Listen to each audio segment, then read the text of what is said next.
Arrest করে নেওয়া গ্রেপ্তার করা হচ্ছে এবং কোনো রকম কোনো জামিন দেওয়া হচ্ছে না। আমাদের একজন প্রেসিডেন্ট সদস্য 3 মাস থেকে একেবারেই অমূলক মামলা করা হয়েছে। আরেকজন সাধারণ আমাদের নেতা আমাদের মোহাম্মদ সেলিম, তাকে 3 মাস থেকে একটা মামলা কেটে একটা ভুয়ো মামলা কেটে দিয়ে তাকে বিভিন্নভাবে হয়রানি করা হচ্ছে। আমরা চেষ্টা করে কোনো সুবিধা করতে পারছি না। যাই হোক, এগুলো আইনগত মামলা হবে ঠিকই আছে, কিন্তু সাধারণ মানুষের কাছে সেগুলোকে আমরা বলবো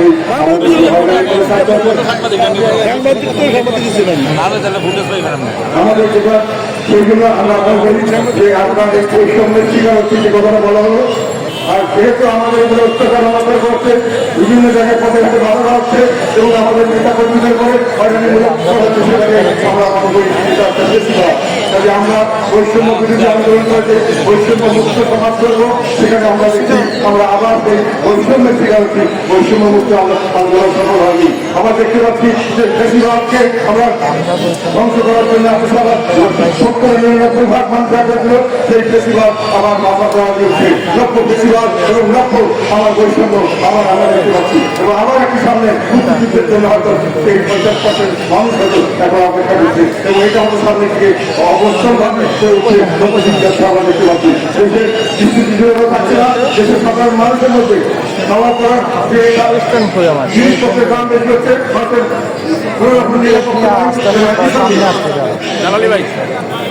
বিভিন্নভাবে চাকরির সুযোগ সুবিধা হয়ে যাচ্ছে, সাধারণ মানুষ দুঃখ পাচ্ছে, পালন করছে। সেখানে আমরা দেশকে বিভক্ত করছি, সেখানে আমাদের উদ্দেশ্য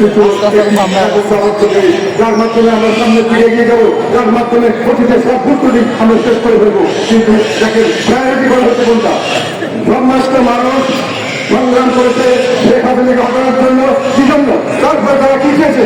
মানুষ চেয়েছে যে আমরা একটি সুন্দর নির্বাচনের মাধ্যমে একটি সরকার চাই এবং সেই সরকার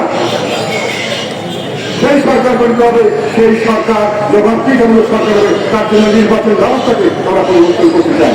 সেইখানে দেখা যাচ্ছে যে নির্বাচন ব্যবস্থা পরিবর্তন এবং নির্বাচন সেখানে আমরা শাসন ব্যবস্থা পরিবর্তন চাই, আমরা সংস্কারকৃত শাসন ব্যবস্থা চাই, সংবিধানের কি পরিবর্তন চাই। সেটা করতে গিয়ে আমরা সেটাকে প্রায়োরিটি বর্তমান সরকার এটি আমাদের প্রায়োরিটি মানে অগ্রাধিকার মানে এটি আমি সামনে করবো।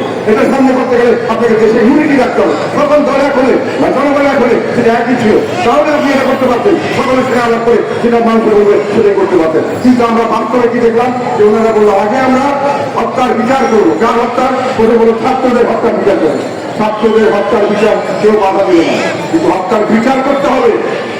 হত্যার বিচারের নামে প্রহসন করে সাধারণ মানুষকে হয়রান করা যেটা করা হচ্ছে সেটা কোনো হত্যার বিচার না। আর একটা কথা, এই সংস্কার আর এই বিচার এগুলো কিন্তু কন্টিনিউয়াস করছে, এগুলোর কোনো শেষ নেই।